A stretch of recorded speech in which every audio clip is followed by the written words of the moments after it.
Hi guys, so this is Lynn. I'm back in my office. So today I've actually learned a new concept and I wanted to share it with all of you.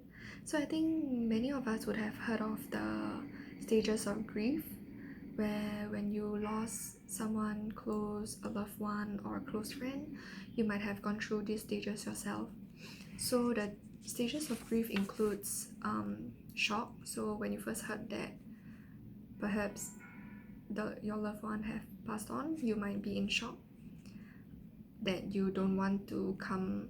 You're just like you can't come to acceptance. Then it will be denial, like you cannot believe that the person have gone. Then comes anger, that you're angry at whoever, like your emotion is just high and you're just like venting out your anger that no, the person is not gone, that you want to find out who gave the source of information and all those. Then you'll come to bargain that no, that your loved one has not gone, that it's a mistake, that it's just not true, the person is lying, the person is you're in a dream or anything. Then next comes depression, where you're just like depressed, soaking in all the information, and that you're just being very sad and you just can't come into acceptance. Then next you'll be testing if the news is really true, testing if you can come into acceptance with all these news that your loved one might be gone. And then finally you'll come to acceptance with the truth. So these are the stages of grief, and today I've actually learned something new, which is the stages of happiness. So there's 4. It was outlined by Gretchen Rubin. She's an American writer who have wrote some of the bestsellers, The Happiness Project. What else? There is Happiness at Home, Better Than Before. So I've learned that there is 4 stages of happiness, and these are the 4 stages. So the first one is to anticipate, then savor, express, and to reflect. So anticipate, so for example, when you are perhaps traveling or like you are going to experience something fun, something new, the 4 stages of happiness explains that first, it's important to anticipate what is upcoming. So for example, you have made plans to visit maybe say Disneyland. Even though it's something very happy, but if you anticipate it in advance, that you put it in your calendar, that you're going to visit this place of interest and it's something that's going to be super fun and enjoyable, you might want to put it on your calendar and to have a look at it once in a while, and to just anticipate that feeling, that pleasure, that joy that is upcoming.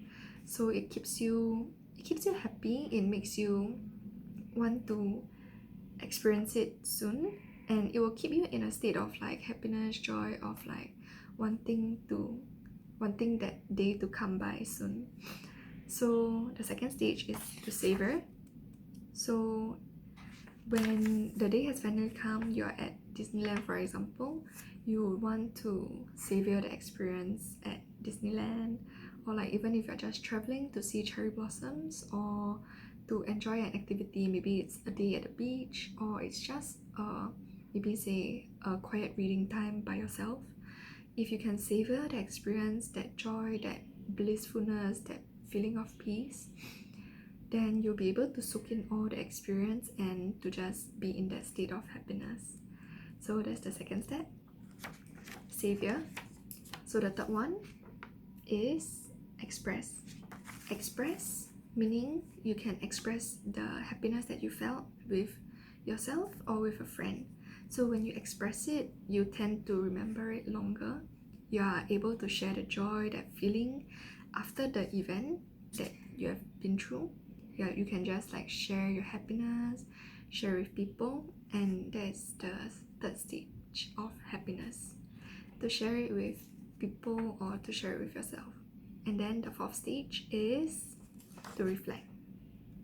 Reflecting can come in many different, you can do it by journaling, or you can just think it through your mind of what has happened and what made you feel happy, the exact moment that made you feel happy.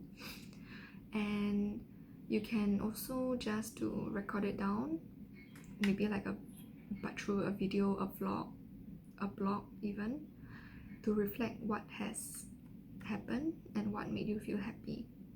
So these are the 4 stages that I've learned, and yeah, just to recap, the first one is to anticipate, to savor, then to express, and then to reflect.